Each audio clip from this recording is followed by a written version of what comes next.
ଶେଷ ହେଇଯିବା ସମୟରେ ନା କିଛି ଜଣାପଡ଼େ ଯେମିତି ଲୋକ କୁହନ୍ତି ନା ବହୁତ ଲୋକ ବି ଅଛନ୍ତି କହୁଛନ୍ତି ଜାତି ଧର୍ମକୁ ଭେଦଭାବ ଆମେ କରୁଛେ କିନ୍ତୁ ଆମ ରକ୍ତ ଯେତେବେଳେ ଦରକାର ପଡ଼ୁଛି ରକ୍ତକୁ କେହି ଭେଦଭାବ କରୁନାହାନ୍ତି।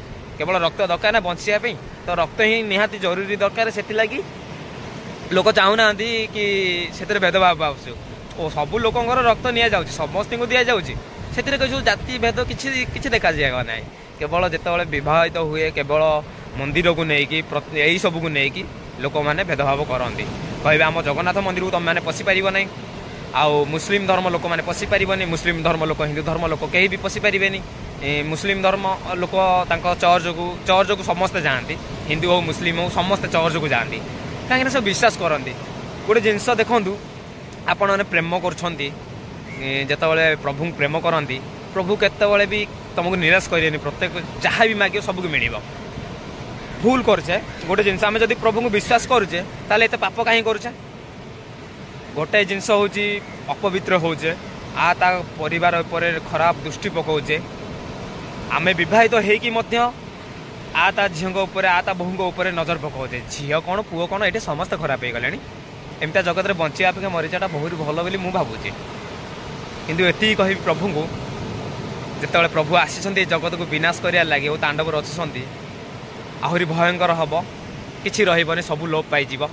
ବିନାଶର ସମୟ ବହୁତ ପାଖେଇ ଆସିଛି। ଏମିତିକି ବିନାଶ ହେବ ନା ଲୋକମାନେ ଥରହର ହେବେ। ଆଉ ସେ ସମୟ ଠିକ୍ 2023ରୁ ଆସିସାରିଛି, ଯେତେବେଳେ କରମଣ୍ଡଳ ଟ୍ରେନ୍ ଯେତେବେଳେ ଦୁର୍ଘଟଣା ହେଇଥିଲା ସେତେବେଳେ ଭାରି ଭୟଙ୍କର ରୂପରେ ପ୍ରଭୁ ଆସିଥିଲେ। ଆଉ ମୁଁ ତାଙ୍କୁ ଦେଖି ବହୁତ ଭୟଭୀତ ହେଇଥିଲି। ଏତେ ଭୟଙ୍କର ଚେହେରା ମୋ ଲାଇଫ୍ରେ ମୋ ଜୀବନରେ କେବେ ଦେଖିନଥିଲି। ବହୁତ ଭୂତ ଫିଲ୍ମ ଦେଖିଛି, ବହୁତ ସିନ୍ ଦେଖିଛି, କିନ୍ତୁ ତାଙ୍କର ଭୟଙ୍କର ରୂପ ବାସ୍ ମୁଁ ଦେଖିକି ହୁଏତ ଜୀବନଟା ଚାଲି ଯାଇଥାନ୍ତା। ହୁଏତ ଏତେ ପ୍ରେମ କରୁଛନ୍ତି, ସିଏ ମୋ ସାଥିରେ ରହିଛନ୍ତି। ତାଙ୍କ ଭୟଙ୍କର ରୂପ ଦେଖିକି ବାସ୍ ମୋ ପାଟିରୁ ନାଳ ବୋହିଥିଲା। ମୁଁ ହାର୍ଟଚୋକ୍ ଅବସ୍ଥାରେ ଥିଲି। ହୁଏତ ବଞ୍ଚିଗଲି କେମିତି ସେଇଟା ପ୍ରଭୁ ଜାଣନ୍ତି। ଏତେ ପବିତ୍ର ତାଙ୍କ ପ୍ରେମ, ଏତେ ମହାନ ଅଟେ ତାଙ୍କର ନାମ, ଯେ ତାଙ୍କର ନାମରେ ସମସ୍ତେ ଉଦ୍ଧାର ପାଇବେ। ଆମର ମାଳିକାରେ ସମସ୍ତେ କୁହନ୍ତି କି ତାଙ୍କ ନାମ କେହି ଜାଣନ୍ତିନି। ଯିଏ କଳ୍କି ରୂପରେ ଆସୁଛନ୍ତି ତାଙ୍କ ନାମ କେହି ଜାଣିନାହାନ୍ତି, ଆଉ ତାଙ୍କ ନାମରେ ସମସ୍ତେ ଉଦ୍ଧାର ପାଇବେ। ତାଙ୍କୁ କେହି ଆଜି ପର୍ଯ୍ୟନ୍ତ ଦେଖିନାହାନ୍ତି କି ତାଙ୍କ ନାଁ ଜାଣିନାହାନ୍ତି। କିନ୍ତୁ ମୁଁ ଏତିକି କହିବି, ଯୀଶୁଙ୍କ ନାମରେ ପ୍ରତ୍ୟେକ ଲୋକ ଉଦ୍ଧାର ପାଇବେ। ଆଉ ଯିଏ ବିଶ୍ୱାସ କରିବ ସେ ଯୀଶୁଙ୍କ ଉପରେ ସିଏ ହିଁ ବଞ୍ଚିବ। ଆଉ ପ୍ରଭୁଙ୍କର ଲୋକମାନଙ୍କୁ ଉଦ୍ଧାର କରିବା ଲାଗି ପ୍ରଭୁ ଆସିଛନ୍ତି। ଯେତେବେଳେ ମଣିପୁରରେ ଦୁର୍ଘଟଣା ହେଇଥିଲା, ମଣିପୁରରେ 2ଟା ଲେଡ଼ିଜ୍କୁ ନଙ୍ଗଳା କରିକି ରେପ୍ କରିକି ବୁଲେଇଥିଲେ, ସେତେବେଳେ କୌଣସି ଆକ୍ସନ୍ ନେଇନଥିଲେ। କୌଣସି ମନ୍ତ୍ରୀ, କୌଣସି ପ୍ରଧାନମନ୍ତ୍ରୀ ଆମର ଆକ୍ସନ୍ ନେଇନଥିଲେ। ଯେମିତିକି ଏବେ ବାଂଲାଦେଶରେ ହେଲା, ସେହିପରି ଭୟଙ୍କର ଆହୁରି ସବୁକିଛି ହେବାକୁ ଯାଉଛି। ଯାହା ହେବାକୁ ଯାଉଛି ତାହା ମୁଁ ଭଲ ଭାବରେ ଜାଣିଛି। ଅତି ଶୀଘ୍ର ବିନାଶ ହେବ, ଆଉ ପ୍ରଭୁଙ୍କ ଲୋକମାନଙ୍କୁ ଉଦ୍ଧାର ପାଇବେ ମୋର ବିଶ୍ୱାସ। ସତ ରାସ୍ତାରେ ଚାଲିବାକୁ ଚେଷ୍ଟା କର, ଜୀବନରେ ସତ କହି ବଞ୍ଚିବାକୁ ଚେଷ୍ଟା କର। ଦେଖନ୍ତୁ, ଆମର ଗୋଟେ ଛୋଟବେଳେ ପ୍ରାର୍ଥନା ଥିଲା, ସ୍କୁଲ ସମୟରେ ଯେତେବେଳେ ଆମେ ପ୍ରାର୍ଥନା କରୁଥିଲେ, ସତ କହିବାକୁ କିଆଁ ଡରିବି, ସତ କହି ପଛେ ମଲେ ମରିବି। ଲୋକମାନେ ଆକ୍ଚୁଆଲି ସତ କହିଲେ କ'ଣ, ସତ କହିବାକୁ କିଆଁ ଡରିବି। ସତ ହେଉଛି ଯେମିତି ଆମେ କହୁଛେ ସତ କହିଲେ ଜଗନ୍ନାଥ, ବାସ୍ ଆମେ କହୁଛେ ନା, ସେମିତି ଗୋଟେ ଜିନିଷ ହେଉଛି। ଦେଖନ୍ତୁ, ସତ କହିକି ବଞ୍ଚିବାର ନା ବହୁତ ଶୈଳୀ ଅଛି। ସତ କହିକି ବଞ୍ଚନ୍ତୁ, ଦେଖିବେ କି ଆପଣଙ୍କ ଜୀବନରେ ବହୁତ ଖୁସି ମିଳିବ ଆଉ ଆନନ୍ଦ ମିଳିବ।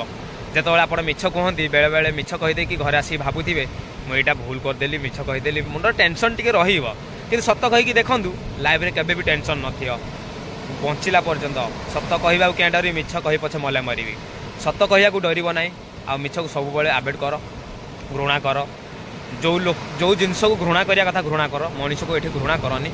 ଦେଖନ୍ତୁ, ବହୁତ ଲୋକମାନେ ବହୁତ ଖରାପ ରାସ୍ତାରେ ଚାଲି ଯାଇଛନ୍ତି, ପରିବାରକୁ ଚଳେଇ ପାରୁନାହାନ୍ତି, ତଥାପି ବହୁତ ଖରାପ ରାସ୍ତାରେ ଚାଲିଛନ୍ତି। ଏମାନଙ୍କର ଗୁଣ ନେଇକି ଏମାନଙ୍କୁ ସେଇ ରାସ୍ତାରେ ଛଡ଼ାଯାଇଛି। କେବଳ ମଣିଷ ହିଁ ଜାଣିଛନ୍ତି ନା ଭଲ ମନ୍ଦର, ସେମାନଙ୍କୁ ଜଣା। ତ ଲୋକମାନେ ଏଠି ବୁଝିବା ଭୁଲ କରୁଛନ୍ତି, ଜାଣିପାରୁନାହାନ୍ତି। ଆମ ଛାଡ଼, ଯେତେବେଳେ ଜାତି ଧର୍ମକୁ ନେଇକି ବିବାଦ ସୃଷ୍ଟି ହେଇଛି, ତ ମୁଁ ଚାହୁଁନି କୌଣସି ଏଠି ଜାତି ଧର୍ମକୁ ଦେଖାଯାଉ। ମୁଁ ଏତିକି କହିବି, ଆଉ ଈଶ୍ୱର ଜଣେ, ଜଗତରେ ଜଣେ ଜଗତକୁ ବନେଇଛି, ଆମ ସମସ୍ତଙ୍କୁ ବନେଇଛନ୍ତି। କିନ୍ତୁ ଏଠି ଜଣକୁ ବିଶ୍ୱାସ କରିବା ଦରକାର, 10 ଜଣଙ୍କୁ ବିଶ୍ୱାସ କରିବା କଥା ନୁହେଁ। ଯିଏ ଜଗତକୁ ବନେଇଛି ତାକୁ ଆଜି ପର୍ଯ୍ୟନ୍ତ କେହି ଦେଖିନାହାନ୍ତି। ପ୍ରତ୍ୟେକ ମଣିଷ ଖୋଜୁଛନ୍ତି ଈଶ୍ୱରକୁ ଆମେ ଦେଖିବା ପାଇଁ। ହଉ ଠିକ୍ ଅଛି, ଆପଣମାନେ ଯଦି ଈଶ୍ୱରକୁ ଦେଖିବାକୁ ଚାହୁଁଛନ୍ତି, ଆପଣ କେବେ ଆପଣଙ୍କ ନିଶ୍ୱାସକୁ ଆଉ ଆତ୍ମାକୁ କେବେ ଦେଖିଛନ୍ତି? କେବେ ଦେଖିନାହାନ୍ତି ନା। ଠିକ୍ ଆମ ଅନ୍ତର ଭିତରେ ଆମ ପ୍ରଭୁ ଅଛନ୍ତି, ଆମେ ତାଙ୍କୁ ଦେଖିପାରୁନେ, କେବଳ ଆମେ ଜାଣିପାରୁନେ। ଆମ ଶରୀରକୁ ଅପବିତ୍ର କରିଦେଉଛେ, ଆମ ଆତ୍ମାକୁ ନଷ୍ଟ କରିଦେଉଛେ। ଯେତେବେଳେ ଆତ୍ମା ବାହାରିକି ଚାଲି ଯାଉଛି, ସେତେବେଳେ ଈଶ୍ୱରଙ୍କ ପାଖକୁ ଚାଲି ଯାଉଛି, ସେତେବେଳେ ଈଶ୍ୱର ହିଁ ଠିକ୍ ଜାଣନ୍ତି ଯେ କେଉଁ ମଣିଷ କେଉଁ ପାପ କରିଥାଏ।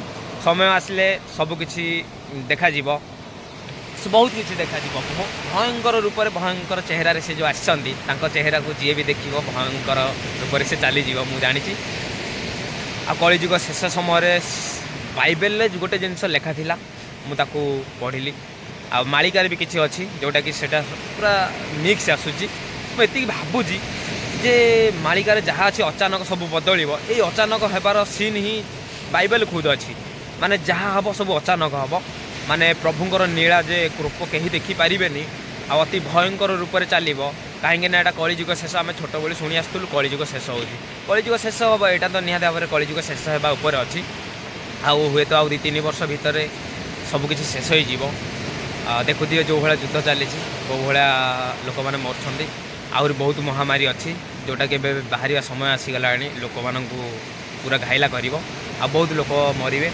तो बहुत अवश्य दुख लगे दुख तो बेले बेले मत भी लगुच एथि दुख लगुच लोक मैंने कहीं बुझीपार ना जापार ना कौन एति भर हृदय ना कौन मनीष भितर माने एति दया ना कौन लोक दया देखा जो लोक जब भूल कर खराब काम कर भल बाट को आने चेष्टा करना और ठीक अच्छे मु मोरी कथा कहूँ मु बहुत भल थी आबे मु बहुत खराब हो मो मनीष भितर रहीकि मु बहुत खराब हो मत एमता जगत पसंद नुहे आ जदि प्रभु मो कथा सब बेले शुणती मु चाहूनी ये भाया जगत कहीं जगत रे टिके शांति ना देखु बापा माँ जन्म देकी सी आसबे दिन आसब सी भी चली जाए बास जी आमको जन्म देला सी जदि जगत रू चली जाए आम मैंने बहित हो केवल स्त्री साथी बास भलरे टिके खुशी बासी रही कि बापा माँ सब बेले पाइबानी किंतु एतिकी मु कहबी बापा माँ थिला पर्यंत बापा माँ को भल पाओ सब लोक को भल पाओ क्या विरोध में अमंगल चिंता करनी समस्त मंगल चिंता कर जगत विनाश जिते हम से क्या किसी बुद्धि देखा लोक मैंने बुझंती कि मो हृदय मु प्रभु को एत भल पाई मो जीवन में कौन करते पाप कर जानी आते पाप करला प्रभु मत केमी चॉइस कले आ मत मो साथी रहा पसंद कले मु खाली भावुची मु बहुत पाप कर मुझे जीशु को हर जीशु को छाड़ी थी मु जीशु को जहाँ मागी मत देते कोरोना समय मु मागी कि नारी मोहमाया जानापी संसार मोहमाया जानापी मत गोटे भल पाइया देले से नारी सहित मुझे संपर्क रखिली संपर्क रखिला पर मो जीवन में कौन पाई मु जानी बहुत कष्ट पाई भल पाइबाटा किसी नुहे ये भल पाइबा जब बापा माँ को शिखब तो बापा माँ ही भल पाइबा दे पारे तांकोटू भल पाइबा ना जगत में कहीं दे पारे ना तांको भल पाइले तुम मैंने जापर जे तांकर मूल्य कौन बंचीला समय तांको तो खुशी दे पारानी मला पर बास लोक मान खाया पीया देकी लोक मान खुशी कर दे कि बापा माँ खुशी हेले कौटी बहुत लोकर बुझा शक्ति ना मु चाहूनी ये भाया जगत